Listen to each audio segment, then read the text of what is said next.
वर्ष 2024-25 में राजस्थान राज्य के चालू कीमतों पर सकल जोड़े किए गए मूल्य में कृषि और सहायक क्षेत्रों के निम्न में से किस उपक्षेत्र का योगदान सर्वाधिक रहा? देखो, आर्थिक समीक्षा की पुस्तक है, सीधी सी बात है। आर्थिक समीक्षा की बुक हमारी, और पेज नंबर अगर आप देखोगे, मैं इसलिए बता रहा हूँ कि मैं इन क्वेश्चनों को साथ साथ में और दे दूंगा। 2 नंबर टॉपिक है सशक्त और समृद्धि कृषि, पेज नंबर 15 पे। देखो, अगर बात करें, देखो एक आपको याद रखना है, एक होता है स्थिर स्थिर मूल्य। आप इस स्थिर मूल्य को क्या कह सकते हो? वास्तविक मूल्य भी कह सकते हो। इसको क्या कहोगे? वास्तविक मूल्य। इसका आधार वर्ष है 2011-12। एक है प्रचलित कीमत, प्रचलित मूल्य, प्रचलित कीमत, प्रचलित मूल्य। इसको अनुमानित भी कहोगे, इसको संभावित भी कहना है, इसको वर्तमान भी कहना है, इसको चालू भी कहना है। ये कहना है, ये वर्तमान की स्थिति है। अब इसने यहां देखो, यहां कुछ नहीं कहा, इसने कहा कृषि और सहायक क्षेत्रों के निम्न में से किस उपक्षेत्र का योगदान सर्वाधिक है चालू कीमतों पर। अब इसने प्रचलित नहीं लिखा, चालू लिख दिया। चालू कीमत 2024-25 की ताजा अपडेट। इन चीजों को थोड़ा ध्यान रखना, ठीक है। अब सबसे ज्यादा योगदान पशुधन का है, सबसे ज्यादा 46.77% पशुधन का है। और बता देता हूं, जो वानिकी है उसका योगदान है 6.56% वानिकी, और जो मछली पालन है उसका योगदान है 0.51%। अच्छा, उसके बाद अगर फसलों की बात करें तो फसलों का है 46.17%। बहुत ही नजदीकी मामला है, मतलब बहुत ही नजदीकी मामला है। पशुपालन का है 46.77, वानिकी का है 6.56, फसलों का है 46.17, फसलों का 46.17, मछली पालन का 0.51%। पेज नंबर 15 पे बड़ा सुंदर प्रश्न बनाया हुआ है, इसलिए कह रहा हूं इस पुस्तक का पढ़ना बहुत जरूरी हो गया। अगर आपको प्रश्न सही करना है तो ये हो गया नहीं कि मैं इस किताब को दिखा रहा हूं आप पुस्तक लेके आइए, नहीं। अगर आपको प्रश्न सही करना है तो इसका उत्तर आ जाएगा पशुपालन। देखो, फसल पशुपालन। अब कृषि का नाम लेते फसल मत कर देना, है बहुत नजदीकी मामला। 46.17, 46.77, 77, 46.17, कितना अंतर है? ठीक है। राजस्थान में वर्ष 2023-24 में चालू कीमतों पर प्रति व्यक्ति आय जिलेवार विश्लेषण के अनुसार निम्न में से कौन सा जिला शीर्ष पे है? और मैंने कितनी बार आपको कहा था, मैंने आपको कितनी बार कहा था कि अब से कितना ही कर लो, प्रति व्यक्ति आय जिले का पूछेगा, प्रति व्यक्ति आय जिले का पूछेगा। मैंने कितनी बार आपको कहा था। पेज नंबर इस पुस्तक का 7, 2023-24 में जिलेवार प्रति व्यक्ति के अनुसार सबसे उच्च प्रति व्यक्ति आय किस जिले की है?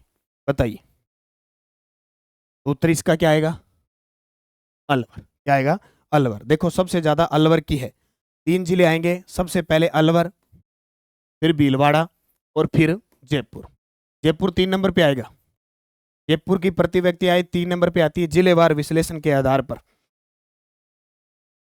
ठीक है, हाँ, वेरी गुड। प्रति व्यक्ति आय पूछा इसने, सकल घरेलू उत्पाद नहीं पूछा, प्रति व्यक्ति आय। तो सबसे पहले अलवर पहले स्थान पे, दूसरे स्थान पे भीलवाड़ा, तीसरे स्थान पर जयपुर है। अलवर की प्रति व्यक्ति आय है 2,40,808 है। भीलवाड़ा की प्रति व्यक्ति आय है 2,37,076 है, और जयपुर की प्रति व्यक्ति आय है 2,36,666 है। ठीक है, ये प्रश्न सीधा सीधा टप गया डिप्टी जेलर। हाँ, इंडस्ट्रियल के हिसाब से पिंकी शर्मा। हाँ, राजस्थान के कृषि क्षेत्र के विषय में निम्न कथनों पर ध्यान कीजिए।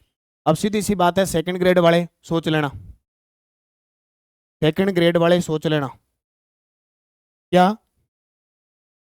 कि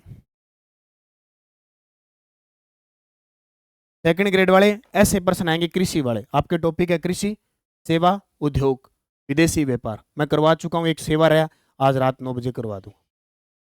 2024-25 के अग्रिम अनुमानों के आधार पर राजस्थान राज्य के सकल जोड़े गए मूल्य में चालू कीमतों, अब ये चालू कीमतें यानी प्रचलित। अब ये देखो क्या इसने एग्जामिनर दिए, प्रचलित कीमत पर कृषि और सहायक क्षेत्रों का योगदान 26.92% है, जो पूरे भारत के योगदान 19.8% से ज्यादा है। बताइए, क्या वास्तविकता में ये चीज है? अभी मैं आपको बता के आया हूं, तो मैंने आपको पढ़ाया है आपको। अब इसने पूछा 2024-25, तो ये 26.92 तो बिल्कुल सही है, 26.92 बिल्कुल सही है। ठीक है, हाँ, पटवारी में ऐसे यहाँ ये बुरे बुरे प्रश्न आएंगे। हाँ, सेकंड ग्रेड में बुरे नहीं, सेकंड ग्रेड में टॉपिक है भाई, टॉपिक है कृषि सेवा उद्योग के टॉपिक है, ऐसे प्रश्न आने आने हैं। हाँ आए आएंगे, पक्की बात है, कोई नहीं रोकेगा इनको।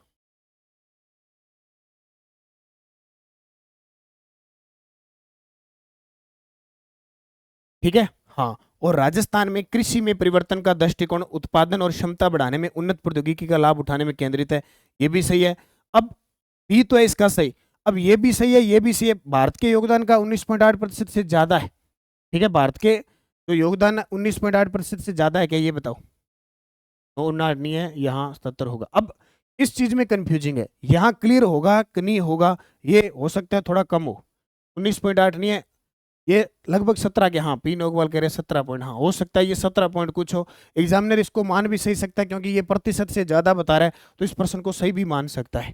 ठीक है, तो मैं फिलहाल इसका हो सकता है ये दोनों ही सही हो सकता है सिर्फ केवल बी सही हो। मैं दोनों एक बार टिक कर देता हूँ, उत्तर क्या माने एग्जामिनर, बड़ी समस्या है इस प्रश्न। ठीक है, हाँ ऐसे प्रश्न आएगा जैसे अभी अपनी जो सेकंड ग्रेड की बुक है, सेकंड ग्रेड की करंट की बुक आई हुई है, उसमें सेवा क्षेत्र उद्योग क्षेत्र सब कुछ डाला हुआ है। अगर आप देखोगे, आज मैं आपको सेवा क्षेत्र पढ़ाऊंगा। अब मैं देखो सेकंड ग्रेड की बुक से देख लेता हूँ कृषि का क्या माजरा है। ये बुक है सेकंड ग्रेड की, इसमें भारतीय कृषि क्षेत्र में वृद्धि और विकास। देखो कृषि क्षेत्र में सकल मूल्य वर्धन है वो 30.30% है। जनसंख्या के आधार पर खाद्यान्न उत्पादन वार्षिक वृद्धि दर 13 पॉइंट मत्स्य पालन के अंदर है। पशुधन है,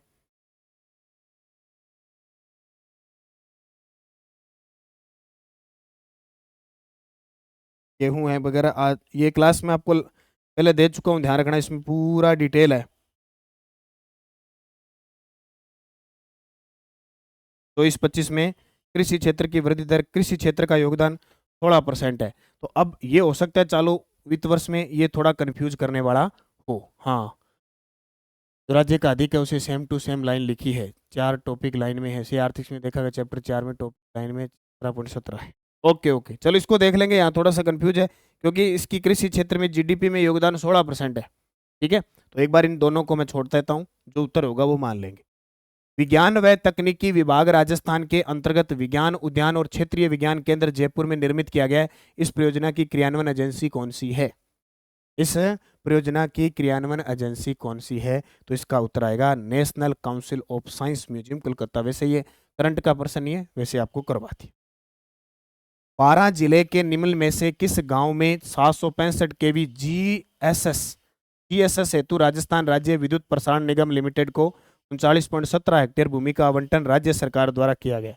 अब इस प्रश्न का देखो क्या तुक है। अब जीएसएस तो बहुत लगते हैं। हाँ हाँ, आज डिप्टी जेलर के अंदर ये क्वेश्चन आए हैं। अब जीएसएस तो बहुत लगते हैं राजस्थान के अंदर। अब देखो प्रश्न क्या दिया, 39.17 हेक्टेयर भूमि का आवंटन राज्य सरकार द्वारा किया गया सोरसेन के अंदर। अब पढ़ लिया हमने तो आसान लगता है, लेकिन ऐसे प्रश्न क्या कह सकते हो आप? धोती, सरकन्या, दारा, किसी की तो बेचारी धोती खुल जाएगी, अब क्या करे, ऐसे प्रश्न नहीं आएगा तो, है ना। राजस्थान लॉजिस्टिक्स पॉलिसी 2025 के प्रावधानों के अंतर्गत राज्य स्तरीय प्रोजेक्ट इवैल्यूएशन समिति के सदस्यों की संख्या चेयरमैन सहित, ये नीति आई है 2025 में। अब ये सरकार कम से कम 20 नीतियां जारी कर चुकी है, कम से कम 20 नीतियां जारी कर चुकी है। अब आप सोचो 20 नीतियों की पहले समितियां बनी है, इन समितियों की संख्या पूछेगा। और ऑप्शन देखो 8, 9, 10, 11। ऐसे प्रश्न नहीं करने चाहिए कभी भी। ऐसे प्रश्न कर सकते हो क्या? नहीं कर सकते। इन प्रश्नों का कोई मतलब नहीं। इस प्रश्न का उत्तर यहां तक 10 बताया जा रहा है, हो सकता है इसका उत्तर 11 भी आ जाए, 10 भी आ जाए, 11 भी आ जाए। ऐसे प्रश्नों को हिलाना नहीं है, ये मधुमक्खी का छत्ता है। जब तक मधुमक्खी का छत्ता शायद तैयार नहीं होता है, ऐसे प्रश्नों को नहीं हिलाना। अब इसने सदस्यों की संख्या चेयरमैन सहित पूछी है, तो हो सकता है 10 + 1 11 भी उत्तर आ जाए। अपने तो हिलाएंगे नहीं, अपने तो नहीं सोचेंगे, है ना।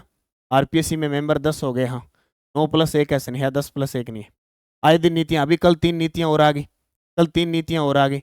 अब इसको देख, हिलाओ मत, छेड़ो ही मत, देखी जा बस छेड़ी में। राजस्थान सरकार की योजनाओं के संदर्भ में निम्न कथनों पर विचार कीजिए। जो चीज अपने करवाई हुई है और पड़ी हुई है उसको करो, बाकी नहीं। लाडो प्रोत्साहन योजना के अंतर्गत गरीब परिवार की बालिका के जन्म पर 1 लाख के स्थान पर 1.5 लाख हो गया। तो सही है। केतड़ी में बुक नहीं है भाई, बुक आप बुक स्टोर वालों को कह के मंगवाओ, ऐसे सब जगह बुक नहीं जाती है, मैन बुक स्टोर पे जाती है हमारी बुक, फिर आगे सप्लायर होती है। तो खेतड़ी है, किशनगढ़ है, और जो भी साथी है, आप बुक स्टोर वालों को हमें ये बुक मंगवा के दो। लखपति दीदी की श्रेणी में आने वाली समय सहायता समूह की सदस्यों को 2.5 लाख% के बजाय 2% ब्याज दर 1 लाख तक का ऋण उपलब्ध कराया जाता है। अब ये 2% नहीं है, 1.5% है। प्रश्न देखो, मतलब इतना बिल्कुल, मतलब बिल्कुल ही प्रश्न क्या है, बिल्कुल ऐसे सोचते हैं कि अब सारा कुछ सही है, 2 की जगह 1.5 2.5, ये क्या मतलब। बस बीड़ी करनी है, बोले आता है तो करो नहीं तो छोड़ो, ये नीति बना ली, आता है तो करो नहीं तो छोड़ो। ठीक है, तो 2 नंबर गलत है इसका, 1 नंबर सही, केवल 1 सही। ओके। भारतीय रेलवे द्वारा हाई स्पीड रोलिंग स्टॉक के व्यापक परीक्षण हेतु देश के प्रथम RDSO research design and standard organisation dedicated test track का निर्माण गुड्डा ठठाना मिठड़ी के बीच भारतीय रेलवे के निम्न में से किस डिवीजन के अंतर्गत किया जा रहा है। ठीक है, बुक रखते हैं सर, करंट की किताब नाम लेते हैं। सबसे पहले दुकान वाला बोले कि नानक क्लासेस वाली चाहिए, कि मैं गई थी लेने। अच्छा, क्या बात। तो इसका उत्तर आएगा जोधपुर मंडल। ठीक है, अब मैंने ना ऐसे प्रश्नों के लिए सिस्टम बना लिया। ठीक है, मैंने सुबह करंट की क्लास में एक नाम दे दिया, शिव की डोज।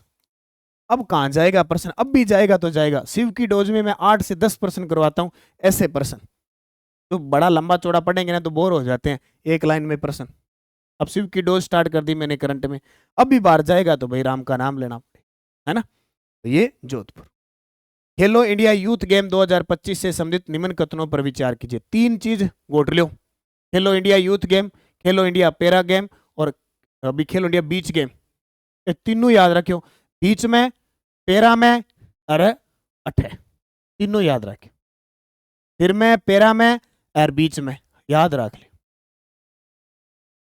तो उत्तर देखो, खेलो इंडिया यूथ गेम 2025 में राजस्थान ने तीसरा स्थान प्राप्त किया, बिल्कुल 60 पदक जीते राजस्थान ने। खेलो इंडिया यूथ गेम 2025 में राजस्थान ने 24 स्वर्ण, 12 रजत और 24 कांस्य प्राप्त किए, ये भी सही। तो दोनों के दोनों सही, दोनों सही है। ये बहुत आसान दे दिया, बेचारो ठीक हो एग्जामिनर, कुछ अच्छे भी होते हैं करने वाले, ये करने वाला। अनुसूचित जातियों के वर्गीकरण को अधिसूचित करने वाला भारत का पहला राज्य कौन सा। ये प्रश्न राष्ट्रीय प्रश्न भारत के संदर्भ में, और प्रताप क्लासेज में सारे करवाए हुए हैं। तभी कह रहा हूं Nanak classes, Pratap classes join कर लो, आधो घंटों रोज दे दो। उत्तर आएगा तेलंगाना। ठीक है, नीति आयोग से संबंधित निम्नलिखित कथनों पर विचार कीजिए। नीति आयोग की 10वीं गवर्निंग काउंसिल की बैठक मई 2025 में नई दिल्ली में प्रधानमंत्री नरेंद्र मोदी की अध्यक्षता में आयोजित की गई। अब बैठक भाई नीति आयोग है, केंद्र सरकार की थिंक टैंक है, तो बैठकें तो होगी। अब ओका भी बैठक हुई, इकट्ठा बैठा, बताओ कट्ठा बैठा का कट्ठा। 10वीं गवर्नेंस काउंसिल की बैठक हुई, सही है, सही है। इस वर्ष की थीम विकसित भारत @2047 टीम इंडिया की भूमिका है, सही है। अब देखो 2047 तक कौन कौन रहेगा, फिर होगा आगे 2047 तक मोदी जी रहेगा आगे, कैठा रहना है। सिस्टम कर दिया, बोले 2047 तक विकसित हो जाएगा, मजा करोगे, उड्डोगा हाथ 2047 में, दोनों ही सही है। ठीक है, क्या बात। मई 2025 में आयोजित प्रथम खेलो इंडिया बीच गेम, ओ आ गया, पता नहीं क्यों नहीं, ऊपर बीच में और नीचे पैराम, तीनों गोट लो। मई 2025 में आयोजित प्रथम खेलो इंडिया बीच गेम से संबंधित निम्नलिखित कथनों पर विचार कीजिए। इन खेलों का आयोजन गोवा में हुआ, गलत, गलत, दमन व दीव में हुआ था। इन खेलों में 6 पदक स्पर्धाओं हेतु एथलीटों ने भाग लिया, सही है। पीछे पेपर में फर्स्ट ग्रेड में ये पूछा कि 6 पदक स्पर्धाओं में 6 खेल कौन कौन से हैं। नागालैंड को पदक तालिका में तीसरा स्थान प्राप्त हुआ, क्या बात, तीसरा स्थान। पहलो किन हो, मणिपुर ने, मणिपुर पहला किसका था, मणिपुर का। दूसरा देख लेना, तीसरा नागालैंड का। ले बेचारा का नागालैंड ने याद को नहीं। हाँ हाँ, अनुराग मालव बिल्कुल, असिस्टेंट प्रोफेसर की टेस्ट सीरीज वीडियो कोर्स। अब तो बस वो क्या करें, ढूंढ गए भाव मिलन आ रही है आज 12 बजे तक। और तो यही सही, ये दो सही है, बी और सी। अब बुक में बीच गेम गालड़ा है, बीच में देख लियो, जमा बीच में है एकदम। ऑपरेशन ब्रह्मा से संबंधित निम्नलिखित कथनों पर विचार कीजिए। 28 तो ठा कौन लगा, किसे देश में किसो चला दियो, और यहाँ तारीख पूछ ली। ऑपरेशन ब्रह्मा भारत सरकार 1 अप्रैल 2025 को प्रारंभ किया, वो गलत है।